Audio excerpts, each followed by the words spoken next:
তোমরা আসলে এখানে কি কি উপলক্ষে বলো? উদ্দেশ্যটা তো বই কও না কেন তুমি? বলো। কি কথা বলতে পারবে না? যাই হোক তোমরা বলতে পারছো, আমি বলি।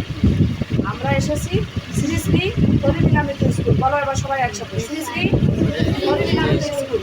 আমরা আজকে থেকে আমরা আমাদের স্কুল উদ্বোধন হলো। তোমাদের স্কুলটা সামনের সপ্তাহ থেকে প্রতি শুক্রবারে তোমরা স্কুলে সবাই আসবা, ক্লাস করবা, ঠিক আছে?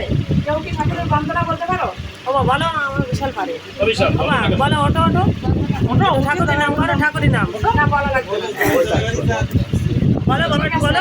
আমরা পরের বার আসে, শোনো, আমরা পরের তারিখ আসে তোমাদের কাছ থেকে বন্দনা পাঠ শুনবো, দারু সাজা শুনবো, ঠাকুরের রূপ বন্দনা শুনবো, ঠাকুর সম্পর্কে ঠাকুরের দুটো কথা বলবো, সেটা আমরা গান করে শুনে যাবো, ঠিক আছে? তাহলে তোমরা স্কুলে প্রতি শুক্রবারে আসবা। এবং আমি মায়েদের উদ্দেশ্য করে বলি, আপনারাও ওদের সাথে আসবেন, যে ওরা কী শিখতেছে, কতটুকু শিখতেছে, কী পড়া দিচ্ছে, কী পড়া করতেছে কি না, এবং বাড়িতে প্রতিদিন একটু ওই বইটা নিয়ে বসে কি না, আপনারা খেয়াল রাখবেন।